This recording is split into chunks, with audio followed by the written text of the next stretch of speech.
Alright, assholes, I'm back, and I'm angrier and fatter than ever. You know why?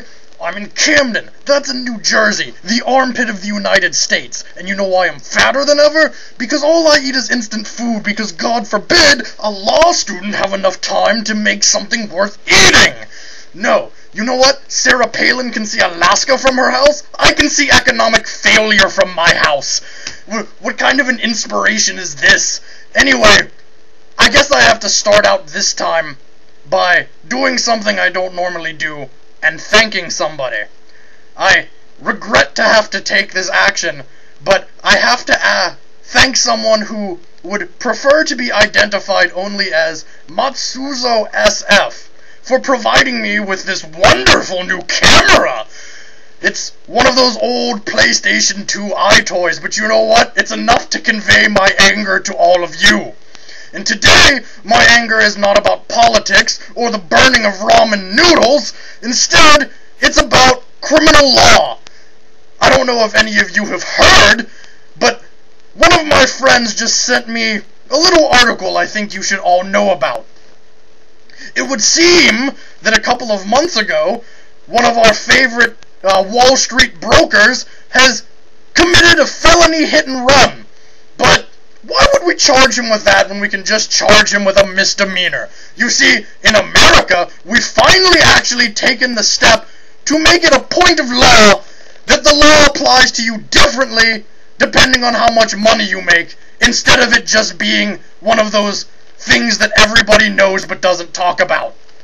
You see, a man in Denver by the name of Martin Joel Erzinger, I have no idea how to pronounce this fucker's name, just read it for yourself, it'll be in the video description, is a multi-billion-dollar financial advisor who, one day as he's driving around in his brand new 2010 Mercedes-Benz, because there's no recession for the people who caused it, he went and slammed into a surgeon, a liver surgeon to be precise, and paralyzed the man from the neck down and caused massive internal bleeding in the brain.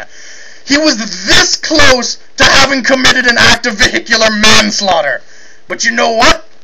He fled the scene, decided to lay low, and felt that it was necessary to call his insurance company to say that somehow damage had come onto the front of his car, but he had no idea how, and felt there was no reason to get the police involved, just as long as his insurance company paid for all of the blood and bike damage to the front of his vehicle. After all, the man's got his priorities straight. Well, the attorney has taken felony charges off the table. That's right, the district attorney. The man responsible for charging him and bringing justice for the people. The reason being, felony charges would affect his future earnings potential, and we wouldn't want a rich person to end up in a situation where he makes less money. No, we can't have that. These are the people who need taxpayer dollars to make sure that they can keep their 6th fucking summer home. No, instead, he's going to be charged with a misdemeanor because as a financial advisor, he has to notify his clients if he's ever committed a felony. And we wouldn't want him having to notify people of his behavior, because once he does that, he might not get as many clients and might not make enough money. Now, the district attorney has attempted to rationalize this by saying, since the man has offered to pay restitution to the surgeon, that taking away more money from him by affecting his earnings potential would be unfair.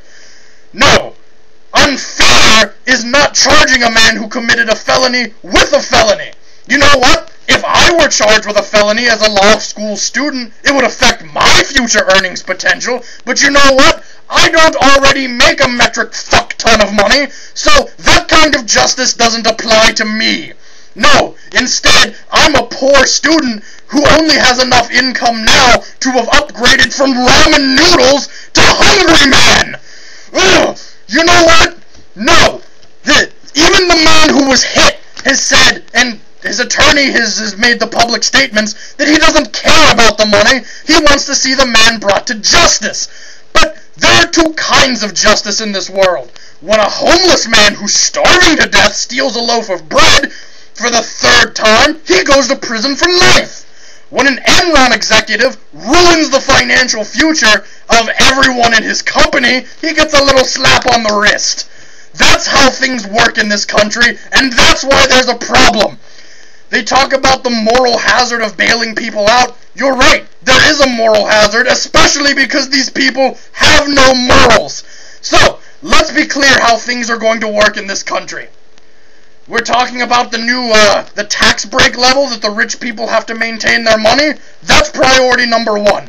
If you're not in that upper tax level that Republicans want to protect, then you don't have to worry about justice working against you. You know what? No. I am not going to go farther about this because I'm a fat man and my heart can't take it. There's been enough going on in today's political landscape that I wouldn't even be sitting in front of this camera if Christine O'Donnell had been elected, because I would have either already shot myself in the face or moved somewhere else. This makes me lose all kinds of faith in the American electorate. Not that I ever had any faith. I went to public school. I know what the average American is made of. So, you know what? Let me just go back to the way these used to be.